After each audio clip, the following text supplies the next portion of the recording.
മുരളി നല്ലനാട് നോവൽസിലേക്ക് എല്ലാവർക്കും സ്വാഗതം. മായാദേവി എഴുതിയ രാത്രിമഴ. രാത്രി ജയന്തി മുറിയിൽ വരുമ്പോൾ വിശ്വനാഥൻ മദ്യപിക്കുന്നതാണ് കണ്ടത്. വിശ്വേട്ടൻ ഈ സാധനം ബെഡ്റൂമിലും കയറ്റിയോ? ജയന്തി നീരസം പ്രകടിപ്പിച്ചു. അധികമൊന്നും ആയിട്ടില്ല, 2 പെഗ്. ഗ്ലാസ് അയാൾ തീർത്തു വെച്ചു. സന്തോഷിക്കേണ്ട ദിവസമല്ലേ ജയന്തി? നീ അവർ രണ്ടുപേരുടെയും പെരുമാറ്റം ശ്രദ്ധിച്ചോ? ശ്രുതിക്ക് ഇങ്ങനെ ചേഞ്ച് ഉണ്ടാവുമെന്ന് ഞാൻ കരുതിയില്ല. മാതാപിതാക്കൾ എന്ന നിലയ്ക്ക് നമ്മുടെ വിജയമാണിത്. നിറഞ്ഞ മനസ്സോടെ ജയന്തി ബെഡിലിരുന്നു. നമ്മുടെ ഈ വിജയത്തിന് കടപ്പെട്ടിരിക്കുന്നത് ഈശ്വരനോടും പിന്നെ കിച്ചനോടുമാണ്. കിച്ചനോ? അവൻ എന്ത് ചെയ്തെന്ന? വിശ്വനാഥൻ എഴുന്നേറ്റു. കല്യാണ തലേന്നാൾ വൈകുന്നേരം മുതൽ പിറ്റേന്ന് മുഹൂർത്തം കഴിയുന്നതുവരെ എന്റെയും നടരാജന്റെയും നെഞ്ചിനുള്ളിൽ എരിഞ്ഞുകൊണ്ടിരുന്നത് ഒരു തീക്കുണ്ടമായിരുന്നു. ജയന്തിക്കൊന്നും മനസ്സിലായില്ല. അന്ന് വൈകിട്ട് അർച്ചനയുടെ അനിയത്തി സുധിയുടെ ഫോണിലേക്ക് വിളിച്ചു. ഷോക്ക് അടിച്ചതുപോലെ ജയന്തി എഴുന്നേറ്റു. സുധി ബാത്റൂമിൽ കയറിയ സമയം, കോൾ വന്നതും കിച്ചൺ കോൾ അറ്റൻഡ് ചെയ്തതും വിശ്വനാഥൻ വിവരിച്ചു. വിറയലോടെ ജയന്തി കേട്ടുനിന്നു. നിന്നെ വിവരം അറിയിക്കേണ്ടെന്ന് കരുതാൻ ഒരു കാരണവുമുണ്ട്. അർച്ചന സുധിയിൽ നിന്ന് പ്രഗ്നന്റാണ്. എന്റെ ഈശ്വര! ജയന്തി നെഞ്ചിൽ കൈവച്ചു വിലപിച്ചു. നമ്മൾ ചെയ്തത് ഒരു കൊടുംചതിയായിപ്പോയല്ലോ. നമ്മുടെ മോന്റെ കുഞ്ഞല്ലേ അവളുടെ വയറ്റിൽ. വിശ്വേട്ടൻ ഒരു വാക്ക് എന്നോട് പറഞ്ഞില്ലല്ലോ. ക്രോധം കൊണ്ട് വിശ്വനാഥൻ അടിമുടി വിറച്ചു. നീ എന്ത് ചെയ്യുമായിരുന്നു? പിറ്റേന്ന് നടക്കേണ്ട വിവാഹം വേണ്ടെന്ന് വെക്കുമോ? എന്നിട്ട് അവളെ കൂട്ടിക്കൊണ്ടു വരുമായിരുന്നോ? പറ. ജയന്തി വിറങ്ങലിച്ചു നിന്നു. കണ്ണുകൾ നിറഞ്ഞൊഴുകാൻ തുടങ്ങി. അയാൾ പുച്ഛിച്ചു ചിരിച്ചു. എനിക്കറിയാമായിരുന്നു നിന്റെ മനസ്സ്. അതുകൊണ്ട് തന്നെയാ നിന്നോട് പറയാതിരുന്നത്. ആ പാപം നമ്മുടെ മകൻ കയ്യിൽ കണ്ടേ. പാപം പോലും. അവൻ അവളെ ബലമായി പ്രാപിച്ചതൊന്നുമല്ലല്ലോ. അവന്റെ കൂടെ ചെന്നതല്ലേ അവൾ. ജയന്തി തളർച്ചയോടെ ഇരുന്നു. സത്യം പറഞ്ഞാൽ നമ്മൾ വിജയിച്ചിട്ടൊന്നുമില്ല. അവളുടെ ആ കുഞ്ഞ് എന്നും നമുക്കൊരു ഭീഷണി തന്നെയാണ്. ഈ കടമ്പ കടക്കാൻ എന്തെങ്കിലും വഴി നിന്റെ തലയിലുണ്ടോ? ജയന്തി കണ്ണു തുടച്ചു. സുധിയും നിരഞ്ജനയും കുഞ്ഞുങ്ങളും സുഖമായി ജീവിക്കുന്നിടത്തേക്ക് നാളെ ഒരു കാലത്ത് അവൾ ആ കുഞ്ഞിന്റെ കൈയും പിടിച്ചു വന്നാൽ? ജയന്തി ഞെട്ടി. അവൾ അതിനു വന്നില്ലെങ്കിൽ അവളുടെ ആ ചിറ്റപ്പനോ അവളെ കെട്ടിയവനോ കുഞ്ഞുമായി വരില്ലെന്ന് ഉറപ്പുണ്ടോ? ഇനി എന്താ വേണ്ടതെന്ന് ചിന്തിക്ക്. അയാൾ ചെന്ന് അടുത്ത പെഗ് ഗ്ലാസ്സിൽ പകർന്നു. വിശ്വേട്ടനൊന്ന് മനസ്സിൽ കുറിച്ചു കഴിഞ്ഞെന്ന് എനിക്കറിയാം. അതെന്താണെന്ന് പറയ്. മദ്യം കഴിച്ചിട്ട് ചുണ്ടു തുടച്ചുകൊണ്ട് അയാൾ എഴുന്നേറ്റു. സിഗരറ്റ് പാക്കറ്റ് കയ്യിലെടുത്തു. മുറിയിൽ നിന്ന് പുക വലിക്കുന്നത് ജയന്തിക്ക് ഇഷ്ടമല്ലെന്നോർത്ത് അത് ടീപ്പോയിൽ ഇട്ടു. ആ പെണ്ണിനെ ഇനി ഒരാളുടെ കൂടെ കെട്ടിച്ചുവിടാൻ വിശ്വേട്ടൻ താല്പര്യപ്പെടില്ലെന്ന് എനിക്കറിയാം. പിന്നെയുള്ളത് അവളെ ഇല്ലാതാക്കുകയാണ്. അതല്ലേ മനസ്സിൽ? വിശ്വനാഥൻ വല്ലാതൊന്ന് ചിരിച്ചു. ജയന്തി എത്ര കൃത്യമായി എന്റെ മനസ്സ് വായിച്ചു. അയാളുടെ മുഖം വലിഞ്ഞു മുറുകി. അത് തന്നെ ഇനി അവൾ ജീവനോടെ ഉണ്ടാവാൻ പാടില്ല. അതല്ലാതെ മറ്റൊരു പോംവഴിയും നമുക്ക് മുന്നിലില്ല. ജയന്തിയുടെ ഉള്ളു പൊള്ളി. നിന്നോടിത് സംസാരിക്കാൻ നടരാജൻ എന്നോട് പറഞ്ഞു. എതിരഭിപ്രായം നിനക്കില്ലല്ലോ. അവളെ കൊന്നുകളയുന്നതിലൂടെ വിശ്വേട്ടൻ ചെയ്യുന്നത് എന്താണെന്ന് വല്ല ബോധവുമുണ്ടോ? അയാൾ ജയന്തിയെ ചുഴിഞ്ഞു നോക്കി. സ്വന്തം ചോരയുടെ ഘാതകനാവുകയാണ് വിശ്വേട്ടൻ. ശ്രുതി അവളെ വിളിച്ചിറക്കിക്കൊണ്ടു പോയി കൂടെ പൊറപ്പിച്ചെങ്കിൽ ആ കുഞ്ഞിന്റെ മുത്തച്ഛനാവില്ലേ വിശ്വേട്ടൻ? നമ്മളത് അംഗീകരിച്ചില്ലെങ്കിലും പരമമായ സത്യം അതല്ലേ. അവൾക്കൊപ്പം ഇല്ലാതാവുന്നത് സ്വന്തം പേരക്കുട്ടിയാ. ഒരു ഞെട്ടൽ വിശ്വനാഥനിലുണ്ടായി. അങ്ങനൊരു ചോരക്കറ വിശ്വേട്ടന്റെ കൈകളിൽ പുരളാൻ പാടില്ല. ഞാനത് സമ്മതിക്കില്ല. വിശ്വനാഥൻ ഭാര്യയെ നോക്കി. രാജപ്പൻ അവളെ കൊണ്ടുപോയി അബോർട്ട് ചെയ്യട്ടെ. എന്നിട്ട് അവളുടെ വിവാഹം നടത്തട്ടെ. ആ പെണ്ണിന്റെ ആയുസ്സിന് ഒരു ദോഷവും വരരുത്. അങ്ങനെ സംഭവിച്ചാൽ അതൊരു ശാപമായി നമ്മുടെ കുടുംബത്തിൽ പതിക്കും. കുറേ നേരം വിശ്വനാഥൻ ചിന്താധീനനായി കൈകൾ പിന്നിൽ കെട്ടി അങ്ങോട്ടും ഇങ്ങോട്ടും നടന്നു. ശരി, നാളെ രാജപ്പൻ വരുന്നുണ്ട്. ജയന്തിക്ക് അല്പം ആശ്വാസം തോന്നി. ജയന്തിയുടെ ഈ ബുദ്ധി പിൻബുദ്ധിയാണെന്ന് വിശ്വനാഥന്റെ മനസ്സ് മന്ത്രിച്ചു. പിറ്റേന്ന് കളക്ടറേറ്റിൽ നിന്ന് ഒരു കോൺഫറൻസ് കഴിഞ്ഞ് വിശ്വനാഥൻ കാറിൽ വന്ന് കയറി. SP ഓഫീസിലേക്ക് പോകുമ്പോൾ സെല്ല് റിങ് ചെയ്തു. ഫോൺ എടുത്ത് നോക്കിയപ്പോൾ രാജപ്പനാണ്. ആ, രാജപ്പൻ എവിടെയുണ്ട്? ഞാൻ കോട്ടയത്തെത്തി സാറേ. ശാസ്ത്രി റോഡിലുള്ള എന്റെ വീട്ടിലേക്ക് താൻ വാ. ശരി സാർ. കോൾ കട്ട് ചെയ്തിട്ട് വിശ്വനാഥൻ നടരാജനെ വിളിച്ചു. വിശ്വനാഥന്റെ വിളിക്ക് വേണ്ടി കാത്തിരിക്കുകയായിരുന്നു നടരാജൻ.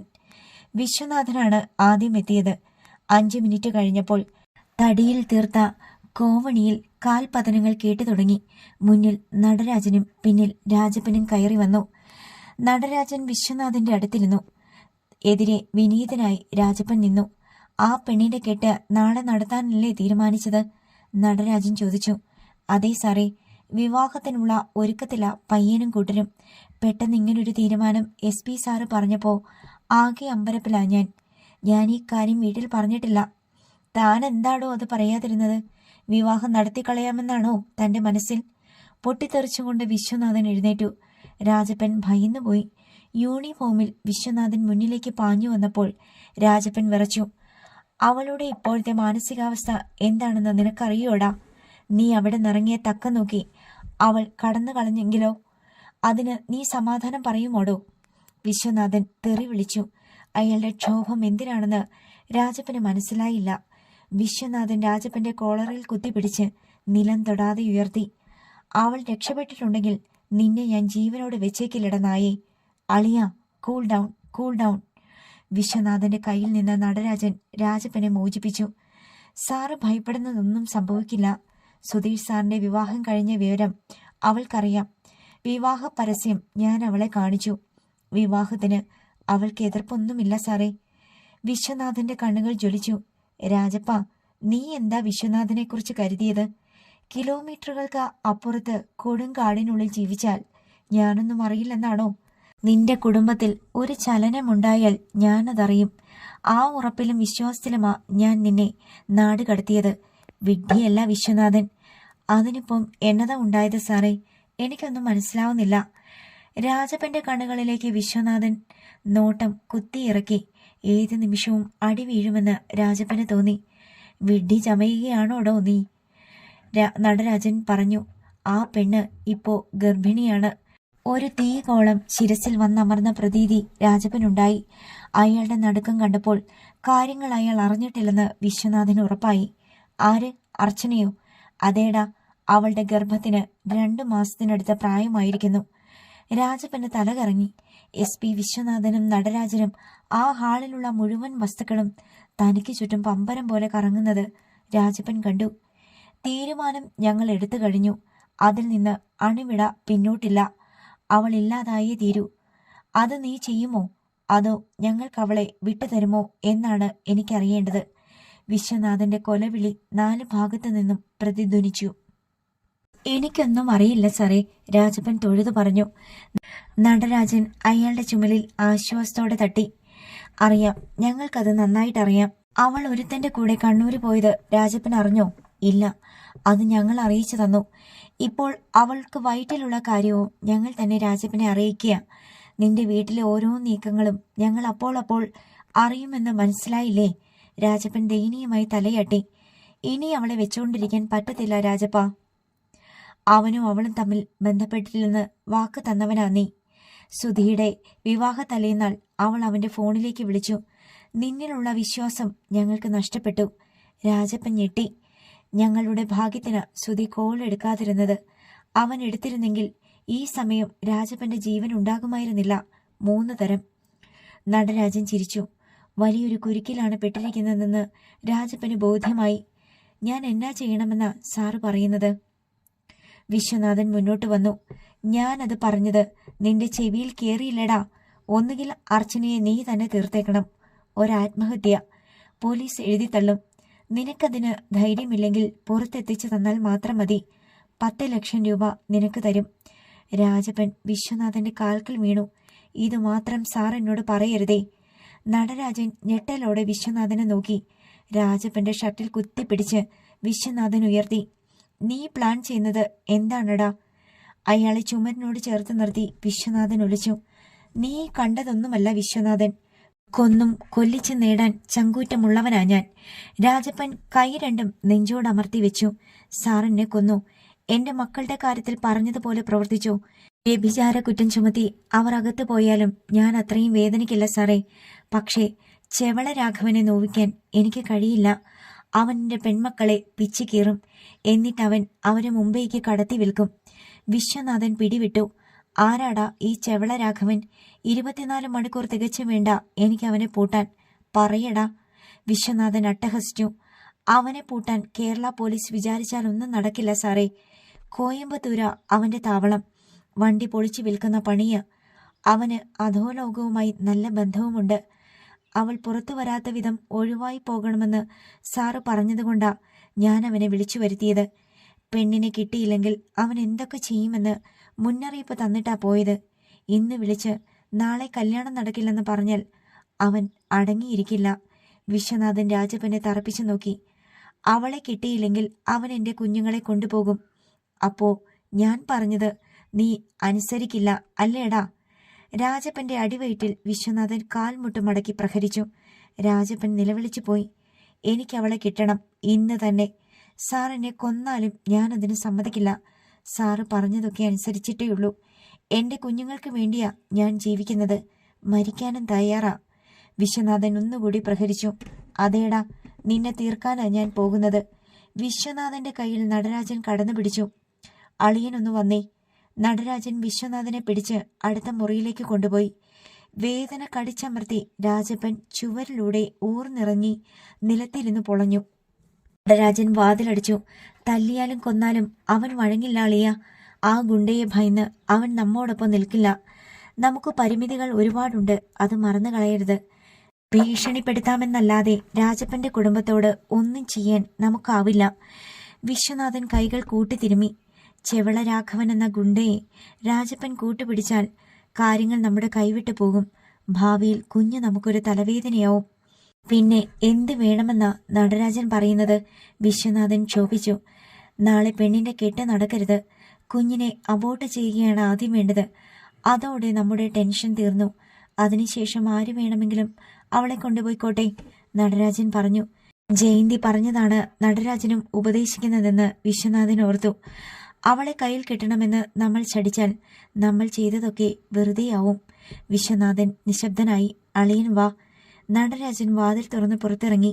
പിന്നാലെ വിശ്വനാഥനും ചലിച്ചു. രാജപ്പൻ നിലത്ത് കൈകുത്തി ആയാസപ്പെട്ട് എഴുന്നേറ്റു. രാജപ്പന്റെ വിഷയം എന്താണ്? പെണ്ണിനെ ചെവള രാഘവന് കൊടുക്കണം. ഞങ്ങളുടെ പ്രശ്നം എന്താണ്? അർച്ചനയുടെ കുഞ്ഞില്ലാതാവണം, ശരിയല്ലേ? അനുനയത്തിൽ നടരാജൻ രാജപ്പന്റെ അടുത്തേക്ക് ചെന്നു. അതെ സാറേ. അപ്പോൾ നമ്മൾ രണ്ടു കൂട്ടരും ഒരു സമവായത്തിൽ എത്തിച്ചേരണം. അതിന് രാജപ്പൻ സഹകരിച്ചേ തീരൂ. അർച്ചനയെ ചെവള രാഘവന് കൈമാറുന്നതിൽ ഞങ്ങൾക്ക് എതിർപ്പില്ല. രാജപ്പന്റെ മുഖത്ത് ആശ്വാസം പടർന്നു. ഫസ്റ്റ്, അർച്ചനയുടെ കുഞ്ഞിനെ അബോർട്ട് ചെയ്യുന്നു. സെക്കൻഡ്, അർച്ചനയെ അയാൾക്ക് കൈമാറുന്നു. ഓക്കെ? രാജപ്പൻ പകച്ചു നിന്നു. എങ്ങനെയെന്നും കൂടി പറയാം. പെണ്ണ് 4 മാസം പ്രഗ്നന്റ് ആണെന്ന വിവരം രാജപ്പൻ ചെവള രാഘവനെ അറിയിക്കണം. അബോർഷൻ കഴിയാതെ അവൾ വിവാഹത്തിന് തയ്യാറാവുന്നില്ലെന്ന് പറ. അബോർഷൻ കഴിഞ്ഞാലുടൻ വിവാഹം. രണ്ടുപേരെയും രാജപ്പൻ നോക്കി. തന്നോട് തോന്നിയ സഹാനുഭൂതി കൊണ്ട് മാത്രമാണ് അളിയൻ ഈ ഫോർമുല അംഗീകരിച്ചത്. ഇതിന് രാജപ്പൻ തയ്യാറല്ലെങ്കിൽ നീ ഇവിടുന്ന് പോകില്ല. ഈ നിമിഷം ഞങ്ങൾ നിന്റെ കുടുംബത്തെ റോസ്മലയിൽ നിന്നിറക്കും. നടരാജന്റെ സ്വരം കനത്തു. അംഗീകരിക്കുകയല്ലാതെ മറ്റൊരു പോംവഴിയും മുന്നിലില്ലെന്ന് രാജപ്പന് മനസ്സിലായി. ഞങ്ങൾക്ക് സമയം കുറച്ചേയുള്ളൂ. എനിക്ക് സമ്മതമാ സാറേ, രാജപ്പൻ പറഞ്ഞു. നടരാജൻ വിശ്വനാഥനെ നോക്കി ചിരിച്ചു. ഒരു കെട്ട് തീറ്റയുമായി ശ്യാമള വരുന്നത് കണ്ടപ്പോൾ അർച്ചന വിഹ്വലതയോടെ അമ്പിളിയെ നോക്കി.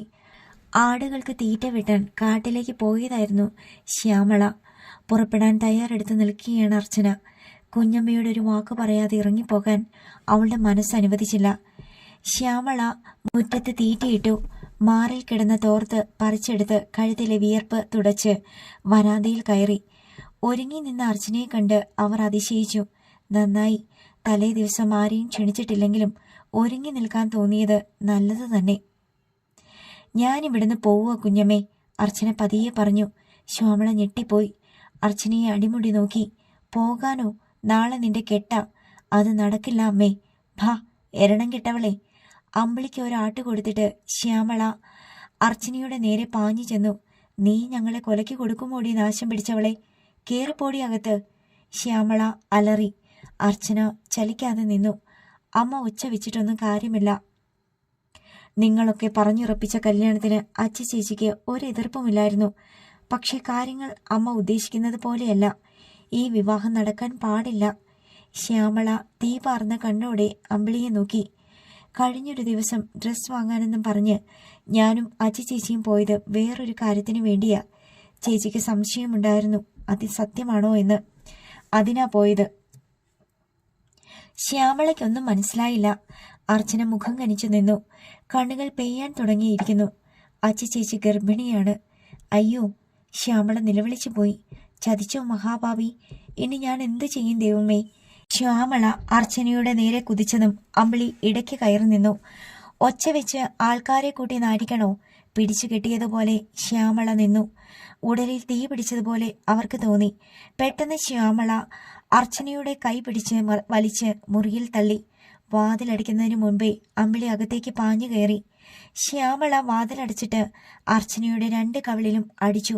പിന്നെ ശക്തിയായി പിടിച്ചു കുലുക്കി ആർത്തു. ദ്രോഹി, ഞങ്ങളുടെ ശവം തിന്നാലേ നിനക്ക് തൃപ്തി വരത്തുള്ളോ? എന്നോട് നീ അത് ചെയ്തല്ലോ. അടിയേറ്റ് നിന്ന് കരഞ്ഞതല്ലാതെ അർച്ചന ശബ്ദിച്ചില്ല. നിന്നെ കൈയേൽക്കാൻ തോന്നിയ നിമിഷത്തെ ഞാനിപ്പോൾ ശപിക്കുക. നീ കാരണം എന്തെല്ലാം ഞങ്ങൾ അനുഭവിച്ചു. എന്തിനു നീ ഭൂമിയിൽ പിറന്നു? ആ ചോദ്യം അർച്ചന സ്വയം ചോദിച്ചു. മതിയമ്മേ തല്ലിയത്. അമ്പിളി തടഞ്ഞു. എല്ലാം അറിഞ്ഞു വെച്ച് നീയും ഈ കുടുംബത്തെ ചതിക്കുകയായിരുന്നല്ലേടി. അടുത്ത നിമിഷം അടി അമ്പിളിയുടെ മുഖത്ത് വീണു. നോക്കി നിൽക്കാതെ ഇറങ്ങിപ്പോ ചേച്ചി. അമ്പിളി ഓടിച്ചെന്ന് വാതിൽ തുറന്നു. ഇല്ല, നിന്നെ ഞാൻ വിടില്ല. പറഞ്ഞുറപ്പിച്ചതുപോലെ നിന്റെ കെട്ട് ഞങ്ങൾ നടത്തും. അർച്ചനയെ ശ്യാമള ബലമായി പിടിച്ചു. കുഞ്ഞമ്മ എന്നെ തടയരുത്. ആര് തടഞ്ഞാലും ഞാൻ നിൽക്കില്ല. അർച്ചനയുടെ ഉറച്ച വാക്കുകൾ കേട്ട് ശ്യാമള പകച്ചു. നിങ്ങളോട് ഞാൻ തെറ്റുകൾ മാത്രമേ ചെയ്തിട്ടുള്ളൂ. കുഞ്ഞമ്മയോട് മാപ്പ് ചോദിക്കാനുള്ള അർഹത പോലും എനിക്കില്ല. എവിടെ ജീവിച്ചാലും ഈ വീടിനോട് ഞാൻ കടപ്പെട്ടിരിക്കും. എതിർപ്പ് പറയാതെ എന്നെ പോകാൻ കുഞ്ഞമ്മ അനുവദിക്കണം. ശാന്തയായി അവൾ പറഞ്ഞു. നീ എവിടേക്കാടി പോകാൻ വെമ്പുന്നത്? അവന്റെ അടുത്തേക്കോ?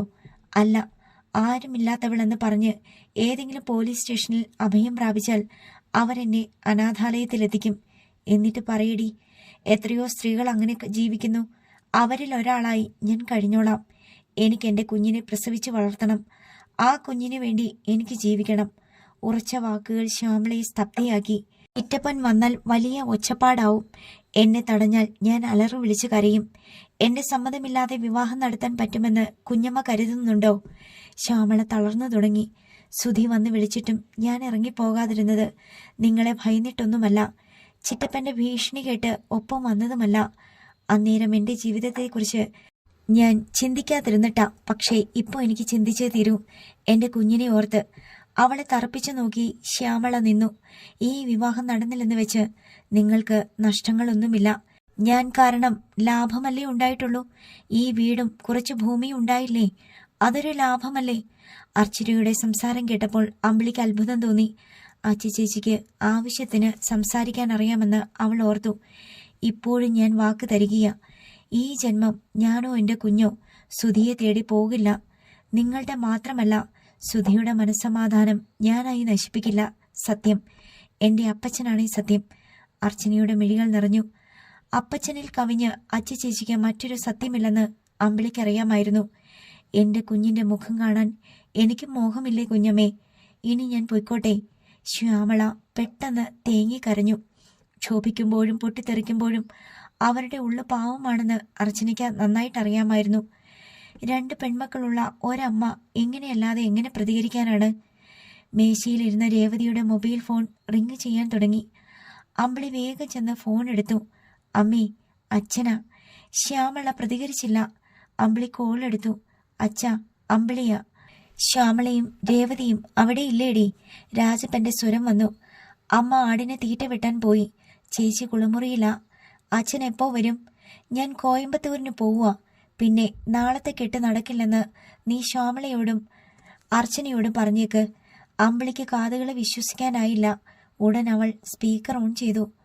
അയ്യോ, നാളെ കല്യാണം നടക്കില്ലെന്നോ? എന്താ അച്ഛാ കാരണം? അർച്ചന നടുക്കത്തോടെ മുഖം വിടർത്തി. ശ്യാമളയും അമ്പരന്നു.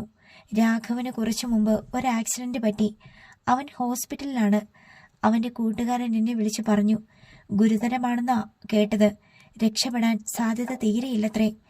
എല്ലാവരും മുഖാമുഖം നോക്കി. അവനുമായിട്ടുള്ള അർച്ചനയുടെ കല്യാണം എന്തായാലും നടക്കില്ല. അയൽക്കാരോടൊക്കെ പറഞ്ഞേക്ക്. ഞാൻ കോയമ്പത്തൂർ ചെന്നിട്ട് വിളിക്കാം. കോൾ കട്ടായി.